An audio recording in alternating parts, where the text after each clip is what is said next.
Welcome to the Tech Egg. Don't get scrambled. Enjoy the video. You begin by opening the app and granting mic and storage access. This lets Soundcorset analyze audio in real time. Choose metronome or tuner mode and set your target tempo or tuning standard, because that defines how feedback is calculated. If you use an external mic, connect it now via Bluetooth or USB, then confirm input signal is visible. Once done, tap play. You will hear a reference tone and visual indicators immediately, so you can start practicing without delay. You now fine-tune the app so feedback is accurate and usable. First, adjust sensitivity and input gain until peaks sit around -6 dB to prevent clipping. This ensures reliable pitch and timing detection. Then configure loop, count-in, and subdivision settings so your practice matches the song structure or tricky measures.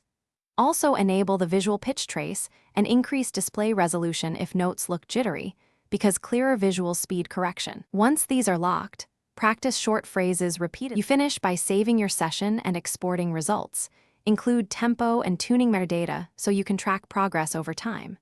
Use slowdown and pitch shift modes to master hard passages while preserving original pitch, and loop problem sections until muscle memory forms. Make sure to label saves clearly. If detection fails, try one key fix. Reset the audio input, lower the gain, and if needed, switch to the built-in mic. This often resolves signal or permission issues immediately. Thanks for watching. Consider subscribing if I helped unscramble your problems.